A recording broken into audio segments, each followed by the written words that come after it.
Puka Nacua suffering a knee injury and has a bag of ice on his knee at practice today.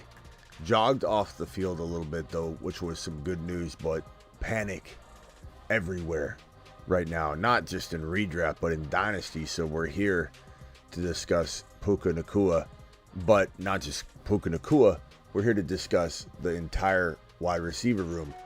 Do we like Cooper Kupp? Did this give us a little bit of a nut shot, a little nut kick into thinking that, you know what, Cooper Kupp is said to be full go, and I know he's not a young guy. I know we don't have 4 years left, but he was the number one wide receiver in the red zone. Receptions, touchdowns, targets. Not talking about per start. I'm talking about even missing all those games. He still led Puka in red zone touchdowns, red zone targets, red zone receptions. And sometimes we look too far into the future. Sometimes we play for second place when we're always trying to accumulate 22, 23, 24-year-old players. And sometimes we can win a championship off the back of a Puka Nacua. And a Cooper Kupp. We could win a championship off the back of a Cooper Kupp at a ripe age of 30, 31. Wide receivers can play well at 30 or 31. It's kind of like 28 for running backs. Not something I'm super interested in going after in a trade in every case, but some cases are there to be made to get yourself a bunch of veteran wide receivers that can carry you into a championship and cultivate the position with the Keon Colemans, the Xavier Worthies, the rising stars that are a little easier to acquire right now. Keon Coleman's absolutely looking like a top 12 wide receiver going forward. In Dynasty, I truly believe that. You might think I'm jumping the gun, putting the cart before the horse, whatever. I don't care. But I'm going to cultivate my wide receiver room. And I'm going to try and, where I can, when it makes sense, smash my league with some veteran wide receivers when I can buy them cheap. People are running away from Cooper Kupp in Dynasty. And maybe this scare is going to trigger people to like pull back a little bit. But once you see this you could say the balloon deflating of this news going well, Puka Nacua ends up being okay. The people that thought they had a little bit of a little juice to the situation, like I got a little recharge, I got a little Cooper Kupp value all of a sudden, and then it gets ripped out from under you, and Puka Nacua ends up being okay. It deflates the balloon for people that had a potential high expectation, and now you could just run in and scoop up Cooper Kupp at maybe even lower value because people had an expectation that got crushed. They had a moment in time where they thought this guy was going to the moon for a season, maybe longer. Maybe Puka Nacua suffered some crazy injury. All of a sudden, his value would shoot up. But if he's okay, and we do pray he's okay, people are going to get all of a sudden double nut kicked on this Cooper Kupp expectation. That's all I'm saying. Good opportunity to buy the Fantasy Football Show Dynasty Edition begins right now. File on in. Live from the FantasyFootballShow.com studios, it's the Dynasty Fantasy Football Show. So we're going to take a look at some of this news real quickly, and then we're gonna start talking, open the phone lines right away. This won't be a very long show. I want to do more of these shows, but I don't want to be sitting here for hours and hours, or it makes it harder to do these quick shot shows where we're here for just 10-15 minutes and I can do them every day. Here's the news that came out today from Jeremy Fowler, ESPN. Rams camp update, Kupp all the way back. Now, this triggered a little bit of a, hey, Smitty, what do you think of Kupp this year? We've been talking about Kupp. Kupp's been a fantastic player to draft, redraft, dynasty, best ball. In the third round, he's absolutely great for a best ball or redraft format. He was going around 4 earlier in the offseason. We scooped that up every chance we got. If he climbed into round 2, it'd be a little bit different story. We'd have to have a different conversation. But in Dynasty, if he's going in round 3 and redraft and best ball, you got to think he's going maybe in 4 or later or 5. Just depends on your Dynasty format, who you're drafting with, how early, thinking everybody is, how everybody wants to build these teams full of 22, 23-year-old players and run away from anybody that's over the age of 25. It all just depends on who you're playing with. But as I said, the psychology, your boy's got a psych degree, bringing psychology and fantasy football together.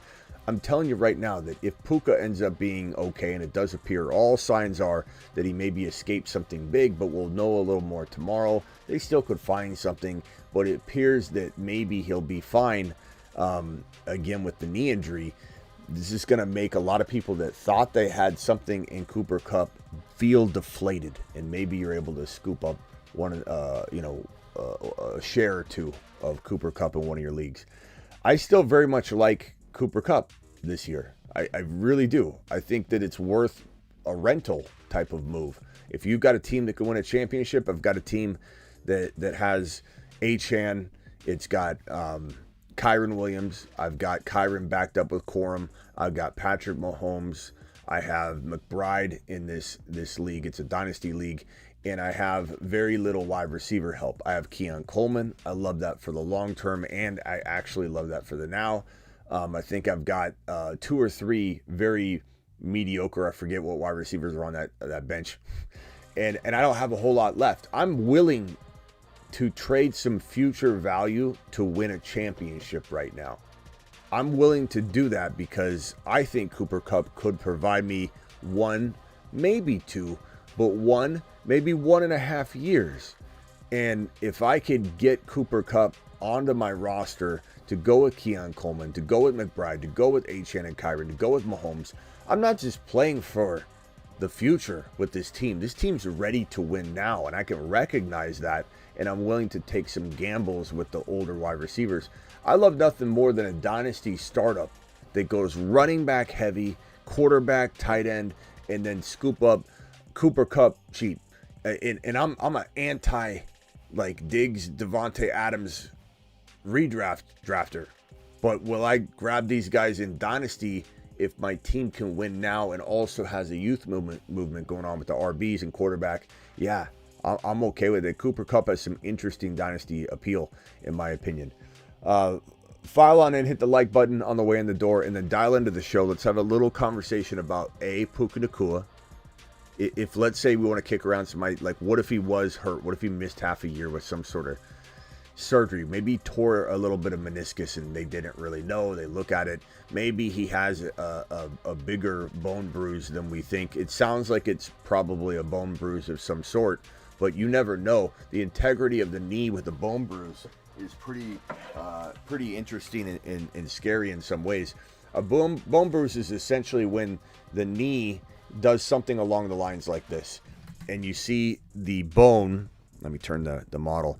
You see the bone connect here and bruise right here. They kind of smash together. So the meniscus oftentimes will get damaged when you have a bone bruise. So if people are saying, hey, it's just a bone bruise. In order to have a bone bruise, when the two joints collide, you have to pinch that meniscus because, as you can see, there's padding throughout. So you almost have to have this like kind of squeeze in, and then the bones kind of smash together like this.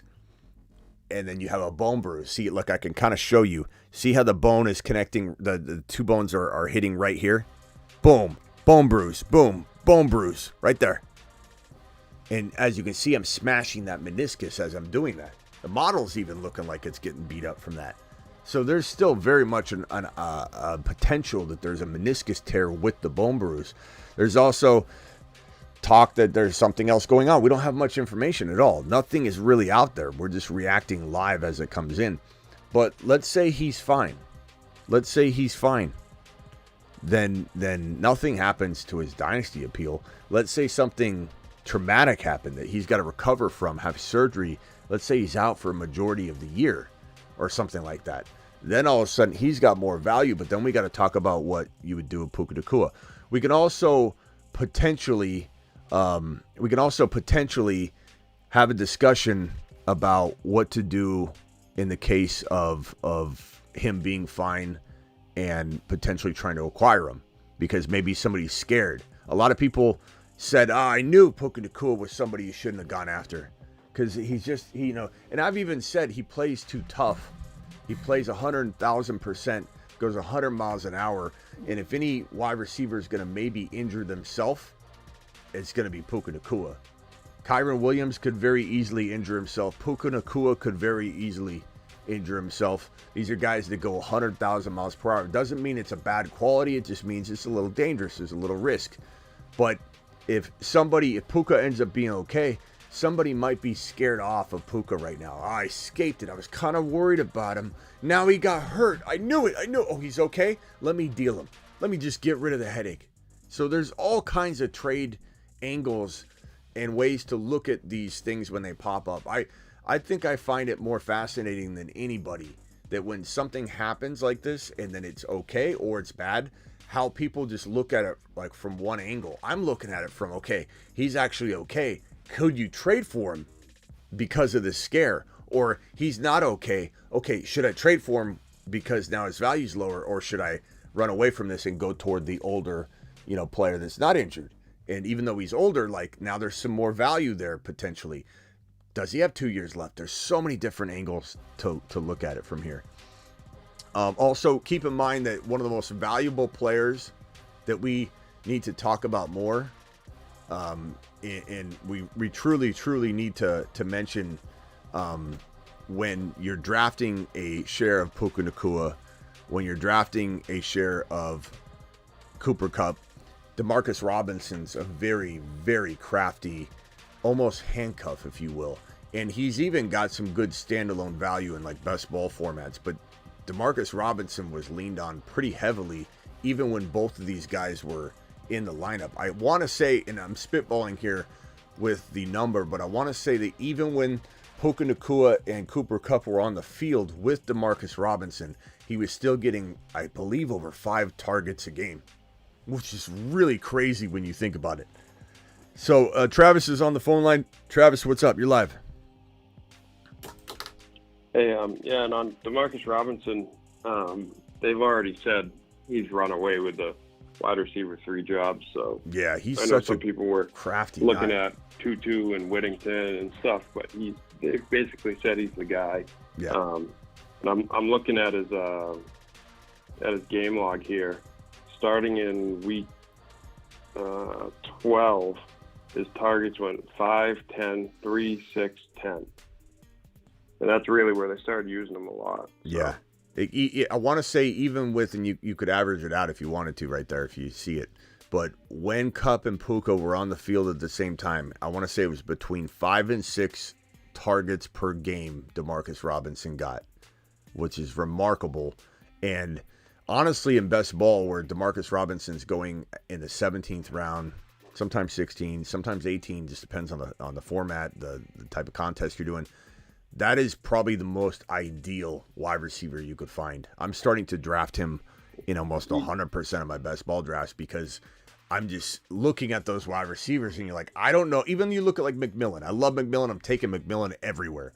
But like you look at a McMillan and you're like, you don't know. Demarcus Robinson, you do know. He was getting 5 to 6 targets per game no matter what. So I really, really like him. But on the injury front, Puka Nacua, again, there's not much at all to go on. There's speculation that it's a bone bruise. There's speculation that it was a PCL earlier, and then that got kind of ignored and not really mentioned again.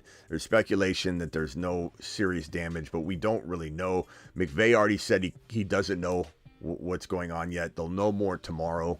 I'm sure we'll hear relatively early on. But again, I don't want people to assume, like if you're in a position where, let's say somebody's offering you something you can't refuse, and you're sitting there and you're like, oh, no, he's fine. I'm hearing he's fine. We don't know that he's fine, and we don't know that he's not. I'm not trying to suggest he isn't. But like I said, when there's a bone bruise, usually bone bruises, again, are when you hyperextend the knee, and you can see that when you're just moving the knee around, that meniscus is in between. It's a padding. But when you hyperextend, you can get that bone to smash against the other bone. That's where you get the bone bruise. And when you do that, you are hyperextending.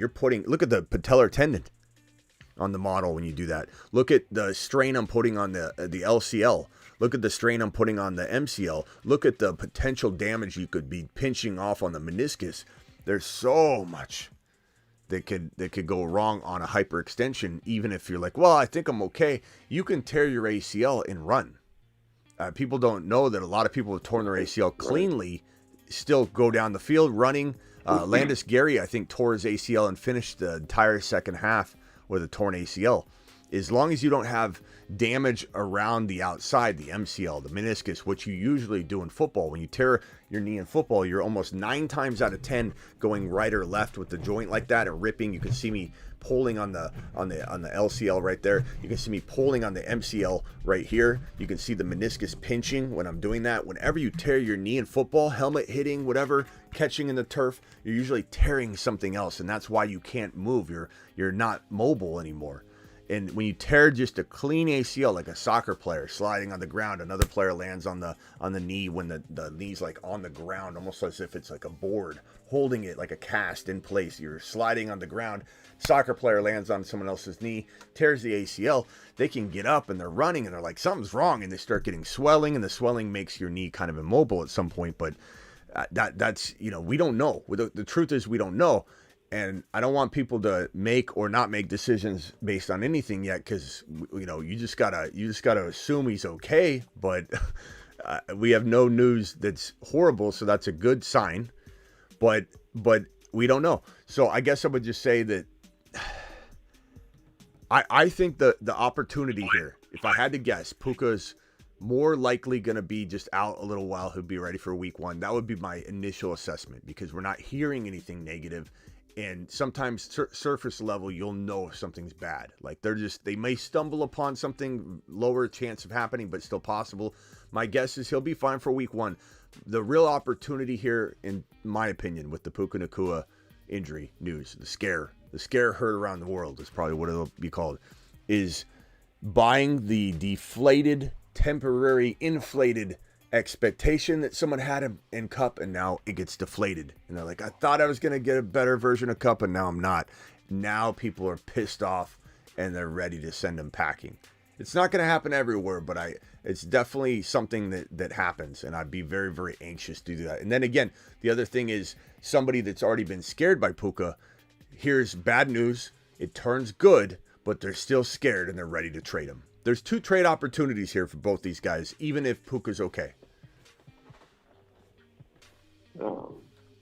Yeah, so I have him in a couple dynasty leagues, actually a few of them, and in like one dynasty league, I'm like insanely deep at wide receiver. So you would, like, rather than, even if someone came and blew me away with an offer, unless it was something ridiculous, just hold them and go after a Kupp maybe, or like I don't have Kupp or Demarcus Robertson. Would you say go after one of them just to kind of have to pick up the targets if he goes out? Like I have like Downs and Addison. Would you try to work a trade with someone if I could trade Addison and something else to get Kupp? The problem is, I would have loved to have given you this advice before today, because I would definitely say go get Kupp, because he's pennies on the dollar in Dynasty. But like I said, right now in the current moment, people are holding their breath. The Cooper Kupp Dynasty owner that might have him is also holding his breath and unsure what to do.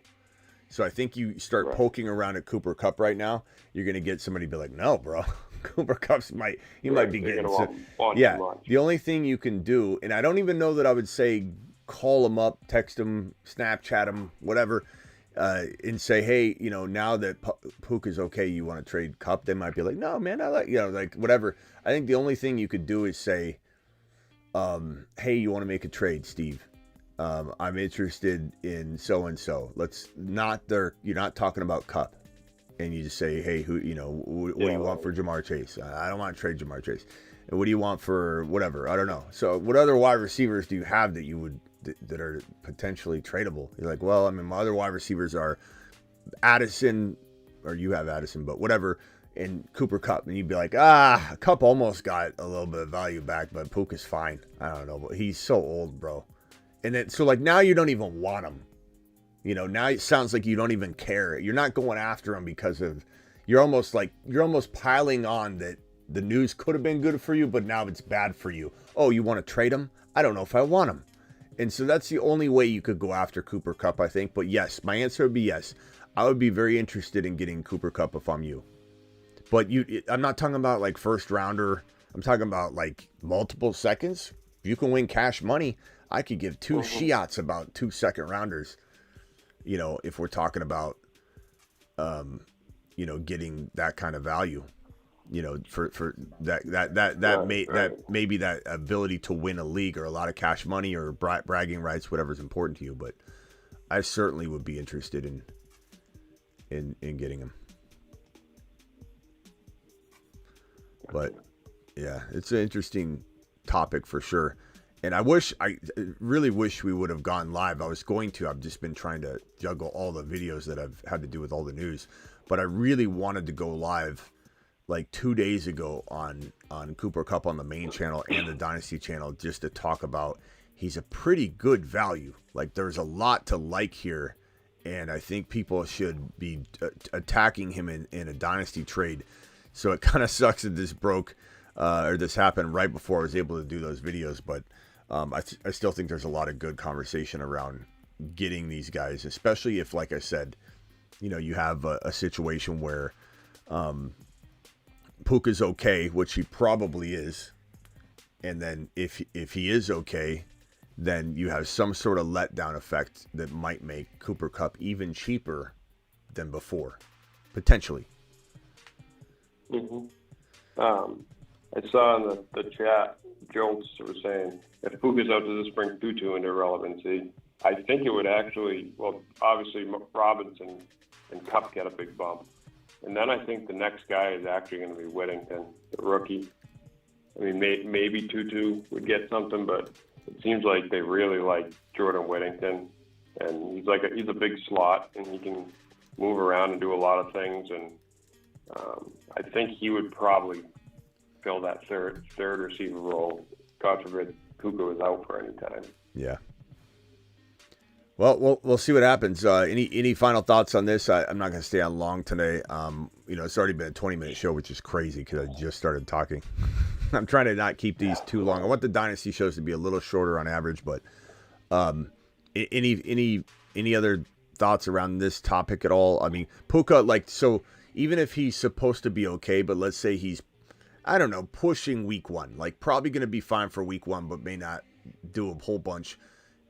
How is this affecting him in a Dynasty startup for you? Are you taking him at 8, 9, 10, or were you already kind of itching to fade him there? Like, what's I was probably already taking other people besides him in that spot, but so now I probably would fade away from that. Yeah, just personally. So Dynasty. There's other people I would rather have technically, I guess.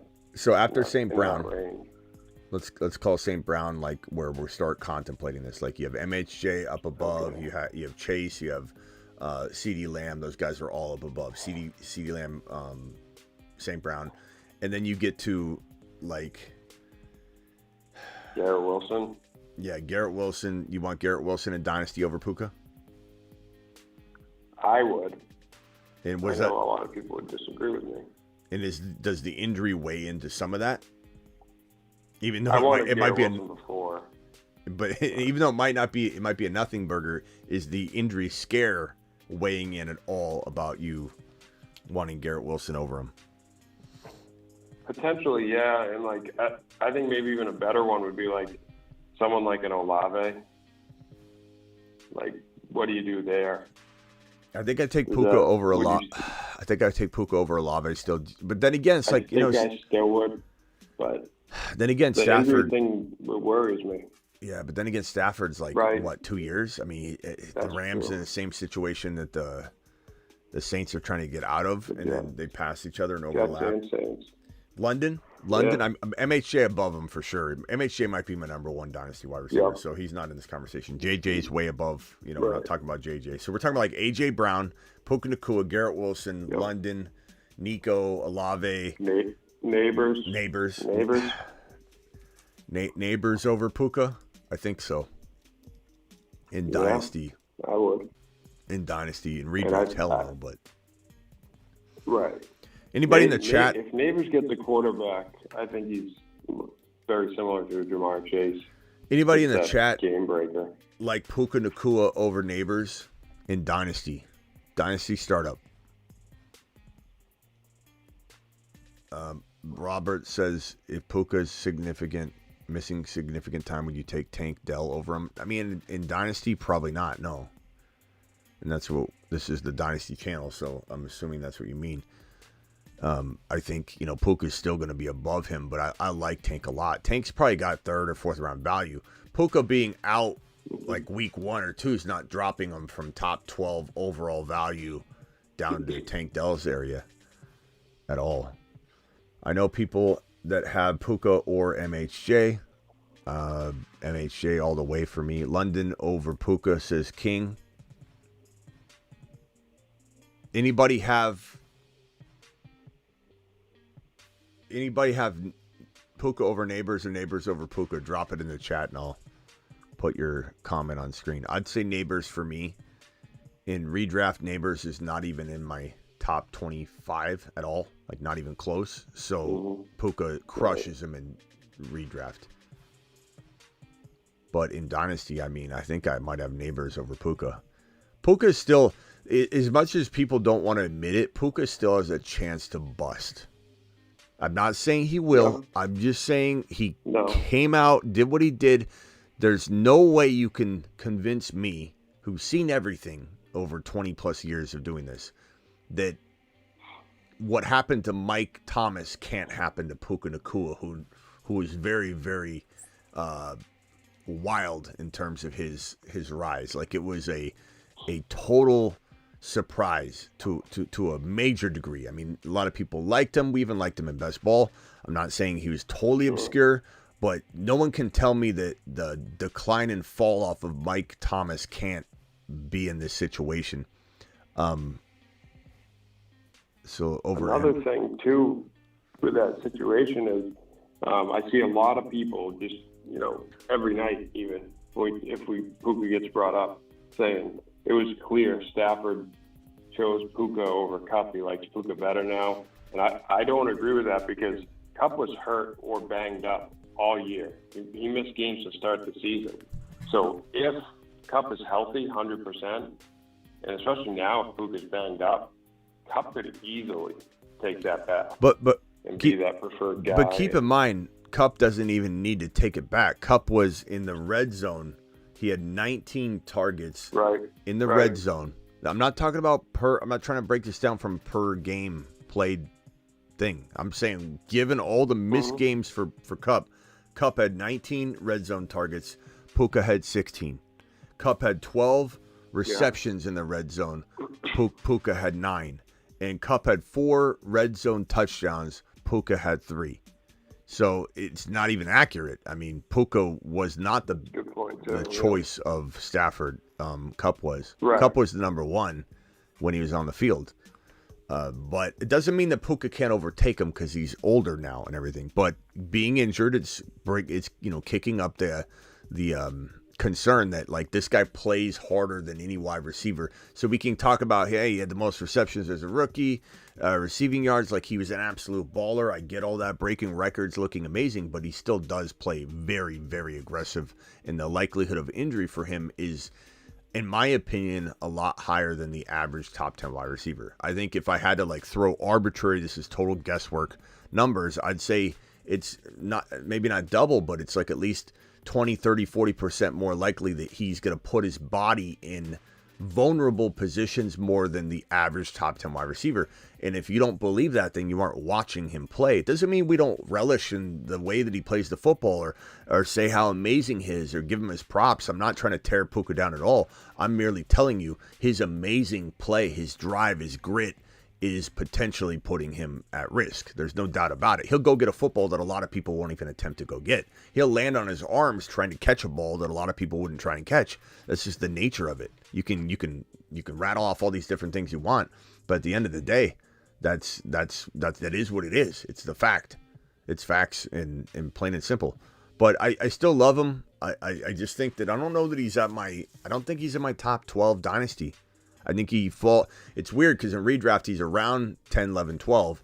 But in Dynasty, because MHJ climbs up, because Neighbors climbs up, because we got people climbing up into round 1, even though we have a couple people falling, I think he gets into that 2.1, 2.2, 2.3, 2.4 territory for me. But that's not a knock. It's just I think he belongs there more than at 8 or 9. I think as a second drafted dynasty startup player, he serves you much better than if he's your number 1 drafted dynasty startup player. Doesn't mean I hate him. Right. All right, Travis, appreciate you, bro. Thanks for coming on the Dynasty channel, man. Yep. Talk to you later. All right, later. Bye. On that note, appreciate you all. Subscribe if you're new. 111 of you in the building tonight, sum total. 30 to 40 from YouTube, about 70 on X. Make sure you subscribe to the Dynasty channel. That's youtube.com/Dynasty Fantasy Football. I'll see you all on the main channel tomorrow. I'm sure we got breaking news before the 8 p.m. show. I imagine I'll be live on YouTube at least twice tomorrow. One for 8 p.m., one prior. See you all later.